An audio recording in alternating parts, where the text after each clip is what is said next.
কেমন আছো বন্ধুরা? আশা করি ভালো আছো। আর আমিও অনেক অনেক ভালো আছি। কয়েকদিন ভোর টানা বৃষ্টি হচ্ছে। ফাইনালি আজকে রোদের মুখটা দেখলাম। সমস্ত বিছানাগুলো তুলে রোদে দিয়েছিলাম। বালিশগুলো তার সাথে রোদে দিয়েছি। কারণ মেঝেতে পেতে শুই আর প্রচণ্ড বৃষ্টি হচ্ছিল কন্টিনিউয়াসলি। বিছানা মাদুরগুলো কেমন যেন স্যাঁত স্যাঁত করছে আর চটপট চটপট করছে।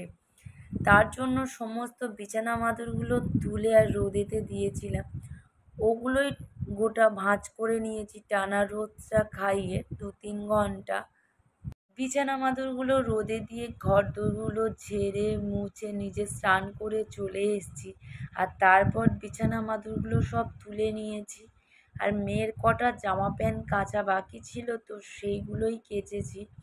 বাট আগের দিনও অনেকগুলো কেচে দিয়েছিলাম, সেগুলো সকালে রোদে দিয়েছিলাম আর শুকিয়ে যেতে তুলে নিয়েছি। আর তারপর বাদবাকিগুলো রোদে দিয়েছি। আর মেয়ে সেই সকাল 10টার সময় স্নান সেরে বেরিয়ে পড়েছে কিছু না খেয়ে।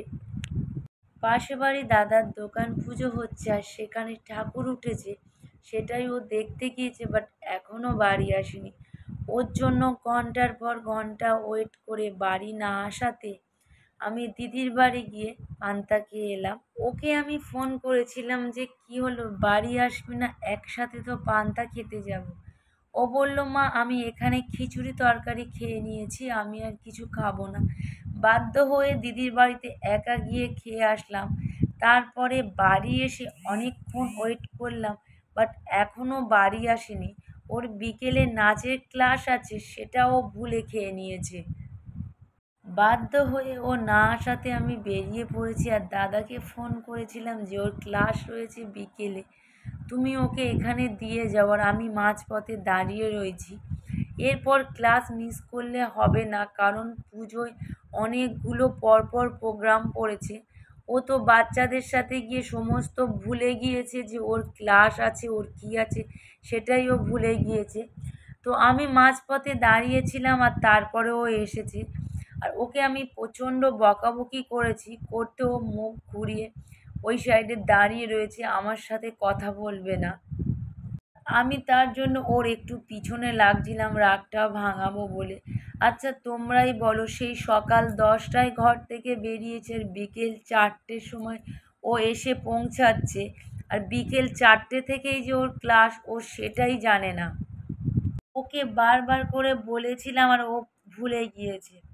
লাস্টে অনেকবার ফোন করার পরে এলো আর এদিকে এসে দেখছি ক্লাসে কেউ আসেনি, ক্লাস পুরো ফাঁকা। এদিকে বারবার গ্রুপে মেসেজ করেছে যে 4টে থেকেই ক্লাস শুরু হবার, এখানে 4:10 বেজে গেছে, এখনও কেউ ক্লাস এসে পৌঁছায়নি। আমি আরও সবেমাত্র ঢুকেছি, দেখছি কেউ নেই। লাস্টে ম্যামকে ফোন করলাম, ম্যাম বলছে আমি এসে গিয়েছি, তোমরা একটু ওয়েট করো, আমরা যাচ্ছি। এ তো রাগ রাগ ক্লাস করবে না। ওকে একটু জড়িয়ে ধরলাম, রাগ ভাঙালাম, আদর করলাম, তারপর ওকে ক্লাসে নিয়ে আসলাম। আর এখানে এসেও দেখো সেই সেম ঝগড়া আমার সাথে করতে করতে যাচ্ছে। কেন ওকে বকাবকি করেছি, কেন ওকে এটা বলেছি। আমি ওকে ভালো মুখেই বললাম, তোর যে ক্লাস ছিল সেটা তুই ভুলে যাস সব সময়। আমি তোকে প্রত্যেকবারে মনে করিয়ে দেবো, কোনো পড়া থাকলে, কোনো নাচ থাকলে, কোনো আবৃত্তির ক্লাস থাকলে, সেটা তুই একটা বারের জন্য আমাকে বলবি না যে মা আজকে ক্লাস আছে।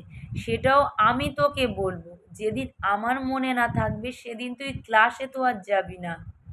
জন্য অনেক বকাবকি করছিলাম আর রাস্তাতে রাগ ভাঙাতে ভাঙাতে আনছিলাম। আর আমাদের এখানে উঠেছে একটা বিশ্বকর্মার ঠাকুর, তো সেখানে ওকে নিয়ে গিয়ে একটু রাগ ভাঙালাম।